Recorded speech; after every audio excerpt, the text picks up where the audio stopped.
रामकृष्ण हरी. चला तर आज आपण आलू मेथी चटपटीत भाजी करूया. तर आलू मेथी भाजी करण्यासाठी मी काय काय साहित्य वापरले ते बघूया. तर मेथी इथे मी 2 ते 3 पाण्यात स्वच्छ धुवून घेतलेली आहे.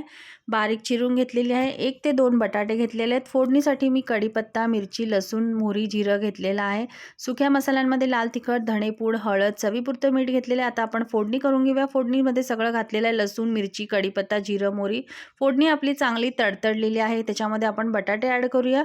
बटाटेसुद्धा आपण फोडणीमध्ये एक 2 ते 3 मिनिटं चांगले परतून घेऊया. त्याच्यानंतर आपण सुके मसाले घालूया. तर सुके मसाले घातल्यानंतर सुद्धा आपल्याला 1-2 मिनिटं परतून घ्यायचं आहे. नंतर आपल्याला वरतून एक ताट ठेवून त्याच्यावर पाणी ठेवून 5 मिनिटं ही भाजी आपल्याला वाफेवरती शिजवून घ्यायची आहे. तर अशा पद्धतीने आपले बटाटे शिजून झालेत का बघूया.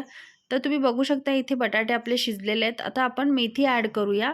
मेथी घातल्यानंतर सुद्धा आपल्याला 2 मिनिटं परतून आपल्याला पुन्हा एकदा 3 ते 4 मिनिटं झाकून ठेवायचं आहे. झाकण लावून त्याला एक चांगली वाफ येऊन द्यायची आहे.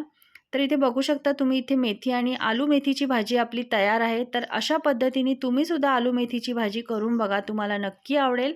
तर तयार आहे आपली आलू मेथी चटपटीत भाजी.